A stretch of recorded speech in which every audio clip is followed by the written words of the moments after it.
Welcome back, folks, to episode 21 of the Running Man Self-Regulation Skills and Self-Improvement Project podcast with your host, me, Dr. Armando Dominguez, PhD in health psychology, licensed professional counselor, and adjunct professor at a local community college. Now, what we're going to be discussing today hinges on perception, how we experience our world, but also how perception lends itself to better self-regulation skills generally, and also more specifically how we interact in communication with people, and also whenever we're observing our environment for whether it be safety, specifically for that, or even determining how things are going before we decide to engage in social things with other people, especially if there are other folks around. And this is a very important thing. So the points that we're going to be discussing today has to do with the immediate sense of our environment and observation of it. So the first key term is going to be observation, and the second is going to be waiting.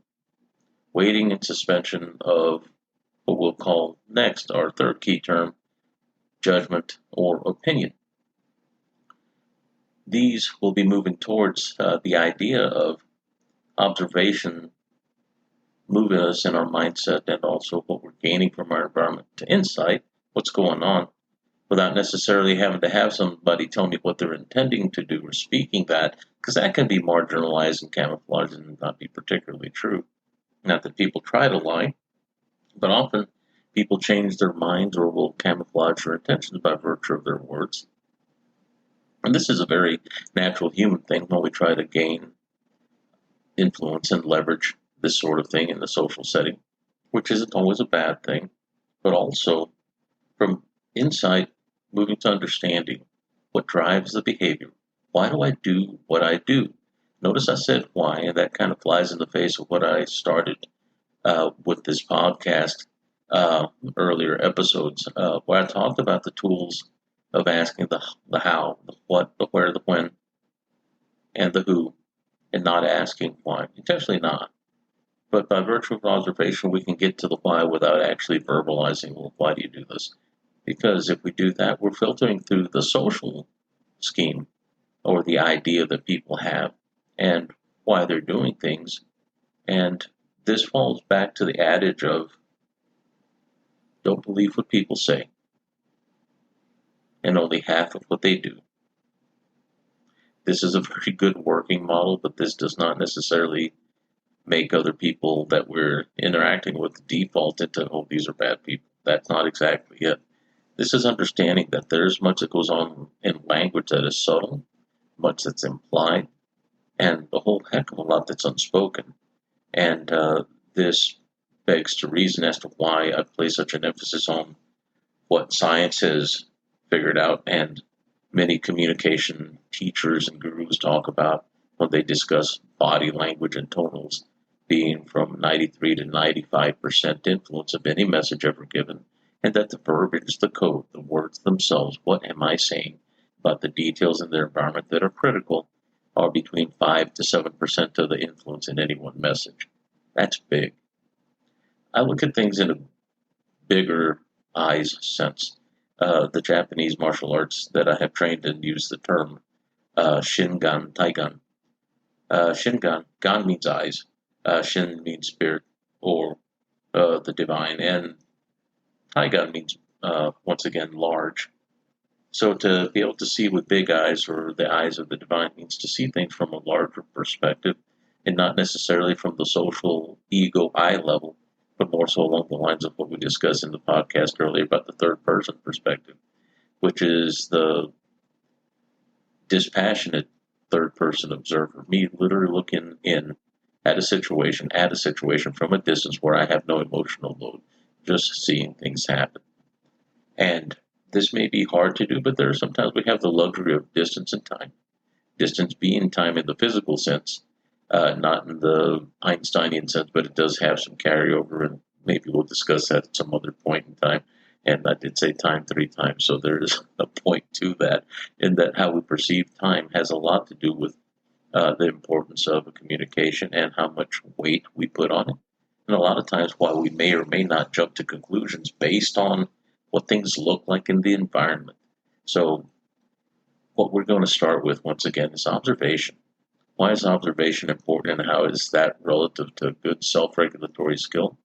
When we interact with people and when we interact with our children and our babies, much of what we do has to do with what we see them do versus what they tell us. Because often, if our little ones are there and they're preverbal, not a whole lot of what they say is going to be lexical language that we speak in words and all of our fine English specialties that we use to create a nice little message. It doesn't involve that, but more so interpreting the cues and the sounds and the behaviors and the facial body language and also the behavioral body language to determine if there is a displeasing experience or there is, oh, I got a dirty poopy diaper, or maybe I'm hungry, sleepy, tired, or not feeling well, this sort of thing. And with adults, not so different, except for the poopy diaper. And we still do very similar things. We interpret those things at the subconscious level and make sense of it. And those gut feels that arise as a result of our interpretations will determine whether or not we approach or avoid before the signal ever splits off and goes to our prefrontal cortical level, wherever we start making words and higher reasoning decisions about things. So once again, observation is an important point. How do I observe? Whenever we look at things, that's when our eyes move in the direction of things that are in our environment.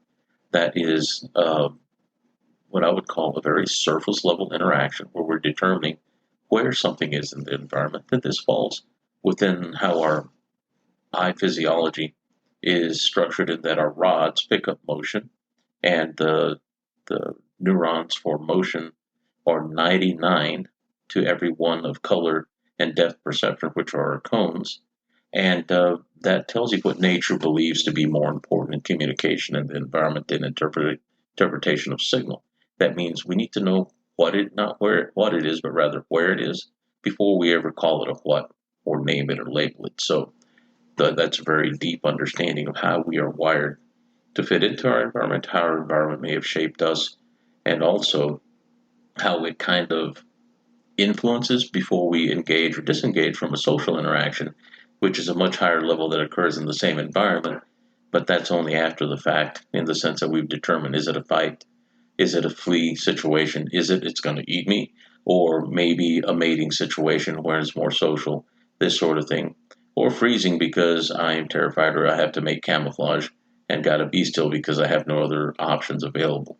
So that's a very deep understanding once again. But the observation once again will determine how we move from our environment at the outset at a distance and to determine whether or not it's safe, approachable, or avoidable, and if we're going to interact or engage in it more deeply.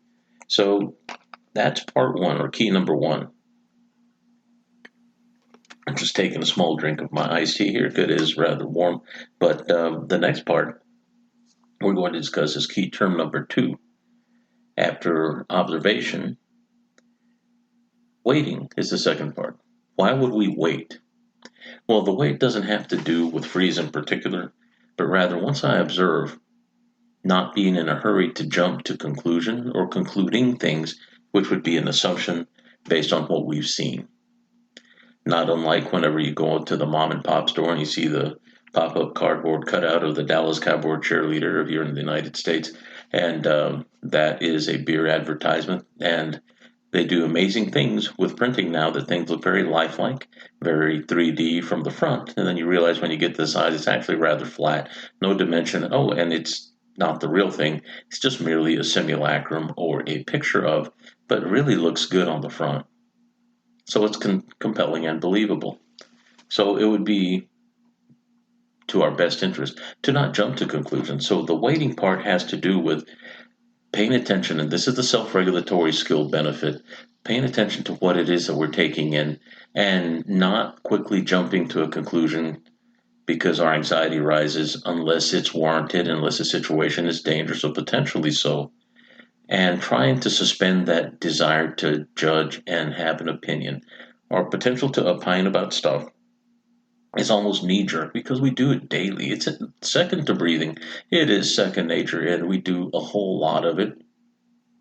So the importance is that we want to improve our self-regulatory skill and really be a little more effective in controlling how I feel, not controlling in the sense of not allowing yourself to feel or not allowing yourself to have emotions, but rather controlling when and suspending those feelings come up and know that they're not always helpful when we allow them to knee jerk and go pedal to the metal fast, because then we're more apt to make a cognitive error based on something that may not have been a perceptual error. We saw it the way it looked, but we may have been tricked because it could have been camouflage. It could have been something that was falsely set up, like the cardboard cutout, to make it look lifelike so they could couple it with beer, for instance, so you could buy. So at the subconscious level, we have to know that those things we tend to be apt to couple and assume because those are survival orientation programs, and it's okay, we have those. But whenever it comes to higher communication, development of rapport, and not falling for things as quickly as we otherwise would, which would mean we're less suggestible to our environmental suggestion, but also verbal suggestions, social suggestions that may not be to our best benefit, even though somebody may be presenting it with what we would generally perceive as an authentic smile or what would sound like authentic friendliness and a tone that seems friendly. But we should be able to cut through that crap. And I call it crap because sometimes it is. Sometimes it's a manipulation factor. And what I'm teaching is survival skill, social survival skill, that also has carryover into the environmental survival in the sense that you can use it to read simpler creatures as much as we do humans. And this sounds almost conspiratorial. You got to read people. Well, we do. And whenever we talk about it, it sounds almost harsher or maybe antisocial. It's not what it is. It's dealing with and interpreting with situations that could become very quickly antisocial. And we want to prevent that so we can minimize our stress, increase the opportunity to have greater quantities of quality things in our lives. And those things are relationships and interactions. And it's okay. We can go ahead and read people because they're reading us anyway. And if you've ever been in the hands of somebody that is more predatory or more apt to be manipulative, then you know that they've been getting designs on us for a long time. And it's okay for you to have these skills. They're not evil, they're not bad. This is wherever we become very capable in adjudicating and we become more skillful at, I don't want to call them the dark skills. They're dark in the sense that they're occulted and hidden, not because they're evil or bad, but these are things that run under the radar to help keep us safe, and we have them. But sometimes we're socialized and ethically squashed and constrained because we're told not to do such things because only bad people do things. And I put that in quotes, heavy emphasis, emboldened and underlined. Sometimes we have to learn those lessons hard. And I will tell you a story. Before we go to key number 2, I remember being in the military many years back, and there was this gentleman that I was introduced to that did martial arts, and he probably saw me coming down the road because I was young, 21, and practiced martial arts, and he saw the glow in my eyes where I was seeking that, and we had met at a group that was training. I decided not to participate in that group afterwards. I didn't really enjoy it much, and went on down the road. But I knew him after that, and he was always very friendly and asked how I was doing. One day, I'm going to the bank after having gathered my paycheck at the hospital, the military hospital I was working in years back, and picked it up out of my personal mailbox. And he sees me, and he just was strategically posted up in the area before I went into the credit union to deposit my check. And he asked, "Hey, can I borrow $100?" Mind you, I was 21, very young. And I had known before then what dishonesty and ugliness was. But he was a slightly older gentleman. He may have been 10 years older than me, but he was prematurely gray on his temples. And those signals, environmental signals, and his soothing tones were such that I was suggested to and I was more apt to believe. And he said, "Hey, I need $100 and I'll pay you back on the next paycheck." And it's like, well, okay. And I would always see him around here and there, but after that, I never saw him again. And I kept looking. I was asking, "Hey, have you seen so and so? Have you seen so and so?" And then people told me that he was let go from the military, he and his spouse, because they were stealing government checks from the mailboxes because they worked in the mailroom apparently. And I was angry for many years over $100. Of course, at that time, that meant a lot to me because I had very little. I was on military pay, and it was very personal, but I was taken advantage of. And it's not like I didn't know the lessons of life, but I also harken back to the fact that I was very young when I was told to respect family members and so that were always inebriated and drunk and smelling of alcohol. And I remember being very small and this being the suggestion from my mom, and she wasn't doing wrong. She was trying to teach me how to socialize appropriately. But I remember the smell of these family members' breath over me when I was little and just realizing how much of a terrible stink that was and how I didn't like it. But still, I was expected to shake hands and be nice and act as if and not say anything. So my authentic self at that point was in a catch-22. Fast forward to age 21 in the military, thousands of miles from home, and my cordialities allowed me to make friends with people, apparently people that were willing to take advantage of the folks. They saw me coming down the road. They saw me come down the road, and they read me and realized, hey, this guy's a nice guy. I could take advantage of him, and they did. That was probably the least expensive, harsh lesson I ever had in my life as an adult. It was painful, but I'm grateful I had it. But this is part of the observation part. This is before I had learned the observationals that I'm teaching y'all today and throughout this podcast to help you improve communication, but also to protect yourself and to teach these to your kiddos so they don't get stuck.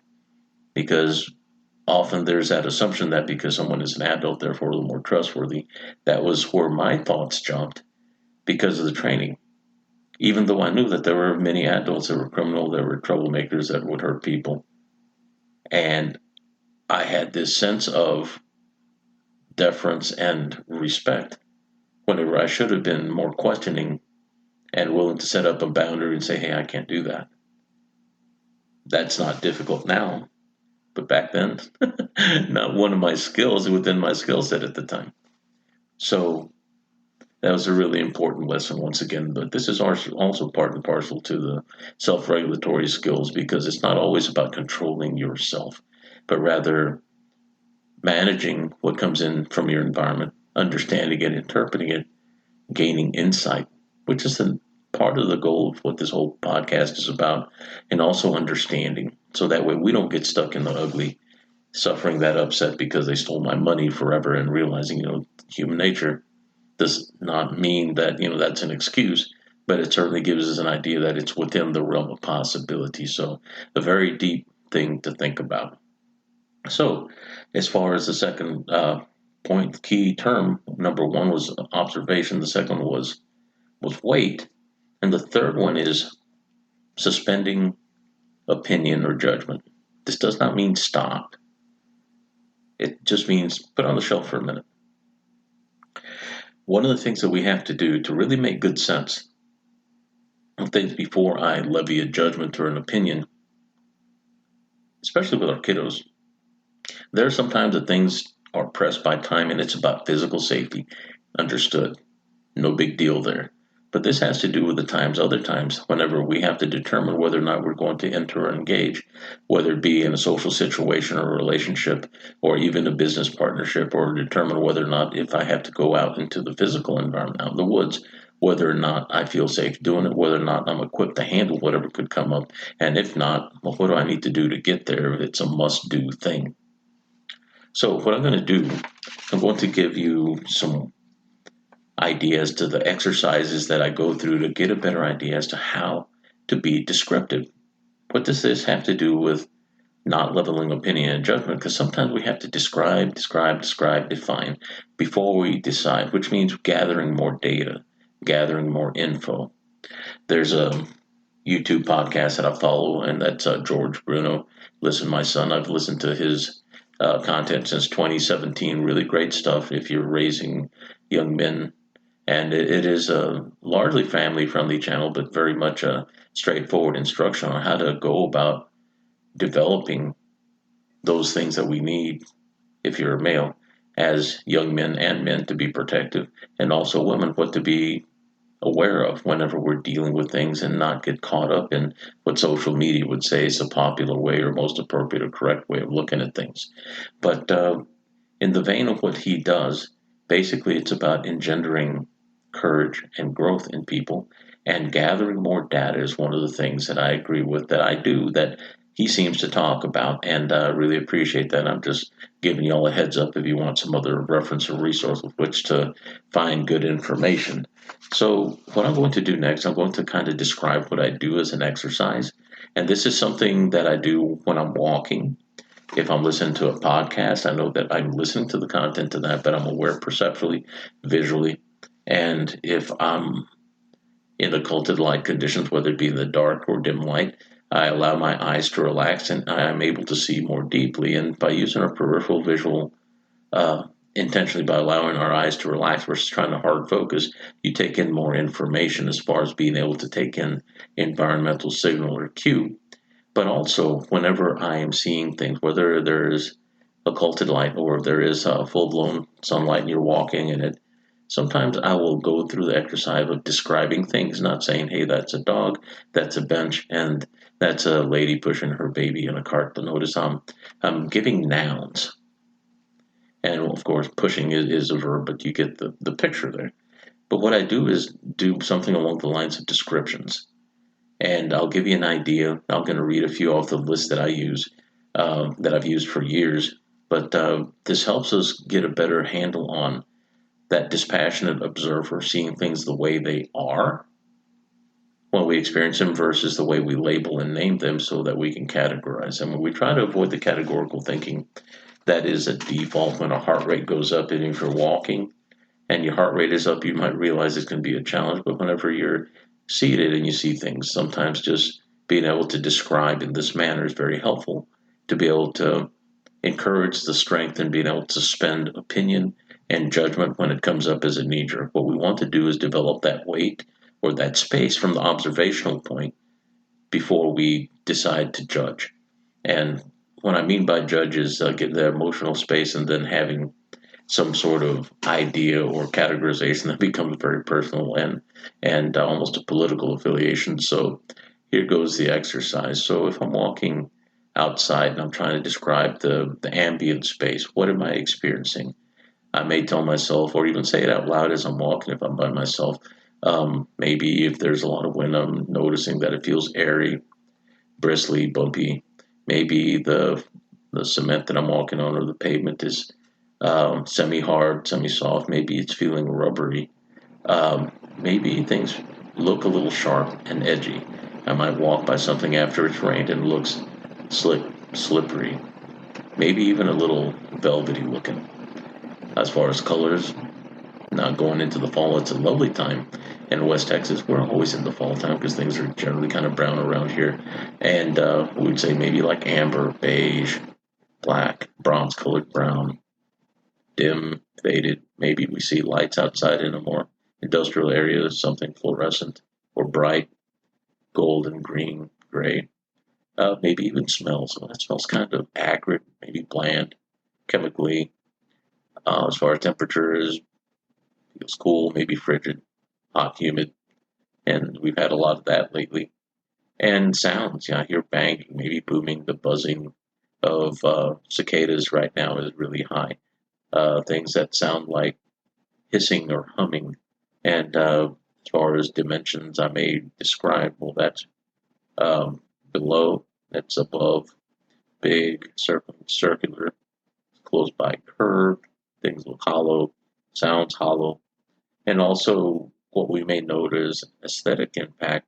That would be, well, I'm alert or experience. I see alertness rather versus saying I am.